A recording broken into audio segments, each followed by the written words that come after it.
tuning in to the Why Marketing Podcast. My guest today is Sherri Lindenberg, the Senior Vice President of Marketing at CRUMP Life Insurance Services. Sherri, welcome to the show. Thanks. Great to be here. Glad you're able to make it. Now, you and I have known each other for a while now. Everybody else listening may not know much about your background and everything. So if you don't mind, could you share your background with our listeners and how you decided to get into marketing in the first place? Well, when I was in high school, not that I want to go back all that far, but I did take an aptitude test that showed I had some affinity for marketing type tasks, PR, advertising, etc. And my parents had a family business that was sorely lacking in marketing support. So it was a really good mix. I went off to school thinking I was going to come home and run the marketing, PR, advertising for the family business, which they then proceeded to sell my first semester of college.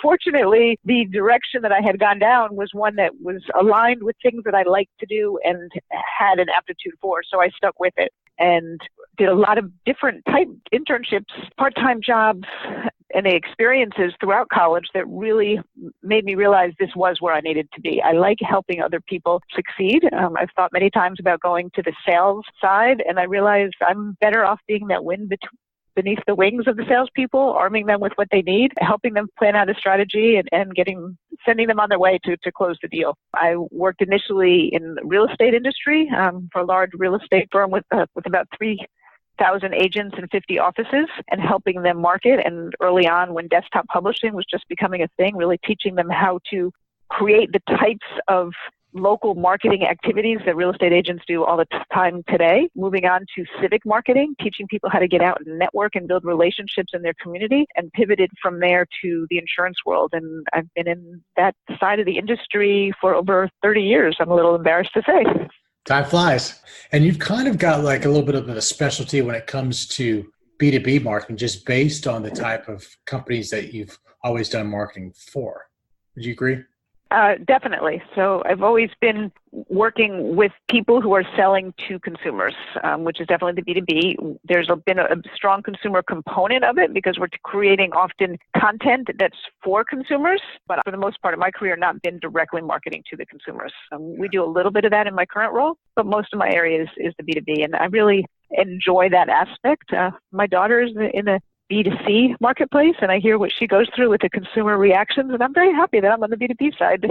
I can imagine you don't have to deal with the tribalisms and everything else that's taking place out there with making sure that there's a problem that come right to your doorstep. So for CRUMP, can you explain a little bit about CRUMP and their business? Sure. CRUMP is a life insurance brokerage firm. So even though our name is CRUMP Life Insurance Services, we don't offer any products directly to consumers. We facilitate through intermediaries consumers getting the products of all the life insurance companies whose names would be very well known in the marketplace: Prudential, Lincoln, John Hancock, AXA, etc. So we work very closely with those insurance carriers to understand what their products are, who they best fit, and then with insurance agents who are marketing to the end consumers to help them figure out which are the right products for their clients. It can be simple term sales, or it can be really high-end, complex estate planning, tax planning, retirement planning scenarios. And it's beyond just life insurance because we're also looking at long-term care, disability, annuities, and very complex underwriting scenarios. So when the clients are old or sick or really difficult health issues, and the underwriting is really challenging, and it's not as simple to just find a policy out there. You need to shop around, and that's our specialty. Gotcha. So from the marketing side on your end, you're basically helping arm all the agents that are out there to go out there and sell and bring in the customers to be making those buying decisions using other services. So the agents are out there, for the most part, either marketing for themselves under their own brand, or they're marketing as part of an institution. So it could be a career agent who works for a company like AXA or Prudential, for example, who is then sometimes needing to not sell the house product, right? If they, for whatever reason, AXA doesn't have the right product that their client needs, or the client doesn't qualify for the product that AXA might have, then they would come through us, through their relationship with AXA, come to us to find the right product. So we're marketing to those agents. Our marketing is a lot about education. That's what we're finding most of the intermediaries need: education on the products, education on the more complex sales concepts, and education on how to get clients and how to service their clients. So that's we call it marketing, and it is marketing, but there's a lot of a strong educational component to what we do, as opposed to a more traditional advertiser. You're like a professor. Yeah, a lot of that. We do a lot of webinars and seminars, educational conferences where we're bringing the clients together to interact. They're not typically competing with each other. So creating a community for them to interact is really important. And that community can be physical or virtual. So creating a place on our website where they can interact with our associates and with each other, creating a safe space at events where they can share ideas and discuss strategies and what works for them, because there's not like they're going to go back home and they're both going after the same clients. It's very unlikely. There's, however hundreds of millions of people in our country, there's plenty of clients for everyone. And with life insurance at a low number, there's plenty of opportunities for people to get clients without stepping on somebody else's toes. Yeah, indeed. It's definitely a big sandbox. When I think about life insurance or just insurance in general, those aren't typically topics that people really like to talk about too much. So as a marketer, is that difficult to market products that consumers don't want to talk about? Or do you find it actually almost sometimes easier because you're able to create content where they can go out and find the information they need on their own? So there's a long-held expression that life insurance is sold, not bought. People don't wake up in the morning, very rarely, unless you just happen to have a baby and you're well aware and say, oh my gosh, I should protect my family now that I have a new parent. Most people do not wake up and say, I should get some life insurance today. It's not required. Like when you buy a house and you have a mortgage that you need to protect, or when you get a car and you have to have auto insurance. So it's not a required purchase. And many people get life insurance through their employer and then fail to realize that that's not typically portable. So it's great that your employer is protecting you while you're employed, but you walk out the door and from that job and you no longer have that coverage. Now, in some cases, that's fine, because by the time you leave your employer, you're retired and you might not have the same need for insurance if your kids are grown. But for many people, that's a big problem, that they are not covered when they leave a job. So again, it goes back to this topic of education, not being an in-your-face sales approach, because that's not going to win people over. Years past, the approach was more about scare tactics, helping people wake up to the problem based on the horrible thing that happened to somebody else that wasn't covered. And I think we've all sort of learned that that's not really the best way to get through to people. Education seems to be much more appropriate. That doesn't mean we don't still use case studies that help people understand what happens if you don't take care of these needs, but it's a story and it's engaging and storytelling to say, hey, people like you are going through situations like this, and here's what they're doing. And people feel a lot more comfortable learning from that situation and then realizing that they have a need that's not covered than trying to scare them by saying, so-and-so didn't take care of it, and look what happened. That tends to make you run away as a buyer and say, oh, no, I don't want to deal with that. That sounds horrible. Let me out of here. Yeah.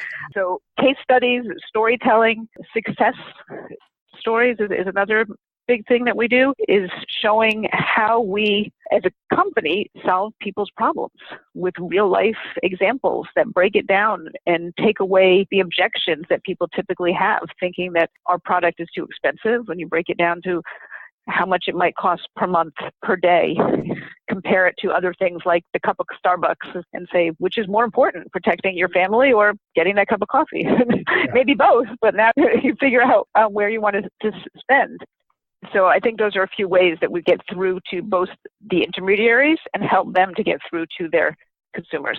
That's great. I liked how you brought in the whole storytelling part of it, because, I mean, storytelling is so intertwined to everything that marketers do day in and day out. And I would think that being able to share examples and why it's so important, because of John Smith died without insurance. He had young kids, mom's home. It's difficult. Challenges come up, and that's a really impactful part of it. And do you find that most of the consumers are doing a lot of their research ahead of time before they're really meeting with the folks? The internet has definitely changed the way people shop for all products, and life insurance included. So absolutely, consumers are getting more information before they meet with their salesperson. The key point there is it's before they meet with, as in that they are still meeting with salespeople. So there are absolutely in our industry, there are solutions that are online 100% now, where you can purchase things from start to finish in a digital transaction. But for most people, their needs are a little more complex with that, and they do want to talk to somebody and walk through the options and make sure they're doing the right thing and the best thing for their family given their situation. So they're coming in more educated because there's so much information out there, but we're still finding a strong need for a salesperson. And we're helping our salespeople, going back to the education, to understand that role, that their role has changed, that years past, they might have been talking to very uneducated consumers, and now sometimes consumers can come in almost as educated as a salesperson on certain topics, and they have to stay on top of it. Yeah, that's exactly where I was kind of going with it. It has to be tough for so long if you're an advisor and, hey, I've got all the answers. Well, you don't need to have all the answers. It's the convergence of marketing and sales really kind of weaving into really very closely into one, because marketing now really is enabling the sales more than ever and empowering them to be able to deliver incredible results and information. And it goes back to one of the basic tenets of sales. You can have the answers, but what's the need, right? What's the problem? So making sure that you're taking time to truly figure out the specific client's need and not just putting them in a bucket and say, oh, young married couple, here's what they need. Really listening to what they're struggling with, what their concerns are, what they may be most focused on based on their family history, based on their current health, based on how long they want to work, all those things, and then figuring out what the right solutions are. So you kind of came up through the real estate side, then got into the financials, and then into insurance. There's a lot of lessons learned. If you look back and you reflect, from your seat now, if you were to go back in time and give yourself a single piece of advice that would help you kind of navigate the waters forward, what would that one piece of advice be? I think one of the best pieces of advice that I ever got, and I turn around and give it to others: read a lot, write well, and listen always. And those three things have come in very handy, and I have to step back and remind myself, because talk is not in any of them. We're all so quick to step in and say, here's what we should do, but read everything we can get our hands on at every stage. And for me, that could be, I used to joke that I would read a cereal box if you put it in front of me. And then all of a sudden one day I found myself sitting at the table reading the cereal box, and it struck a chord because of the way it was pitching the product. And I thought, oh, that's why I'm reading the cereal box, because I'm learning from how they're messaging. So read everything. Write well is just so critical in our society to get any messages across, whether it's email, speaking, communicating. It all starts with getting the written word down in some form or another, and then listening. So many times I walk into the room and I'm the one that's talking and driving the conversation, and I have to remind myself to stop. If I want to see what's going on in our industry, in the market, in our company, in my department, I need to listen to what others have to say. And we as marketers need to listen to our clients, to their clients in as many ways as we can. And there's so many great tools out there that I wish I had access to. And I'm sure I'm going to get a lot of sales calls saying, oh, you should use this and you should use this. But you can just never listen enough. No, it's true. And, when you think about all the tools that are available, and then also the fact that, I think one thing that when you're talking about those three things, the read, the write, the listen, you have to listen to the consumer. The customer is going to tell you right away. And if you're not listening, they're buying from someone else. Writing, I think, has been diluted by all the handheld devices, and everybody's texting now. I mean, people, I think, have forgotten how to use spell check half the time. I'm like, wow.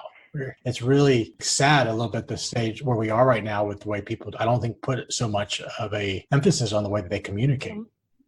And I think text can be a very powerful tool when used properly. And obviously Twitter is an incredibly powerful tool when used properly. And it's such a small space, but you see the various interpretations when people just fire off a message in any of those formats without thinking through, because we all have our interpretation.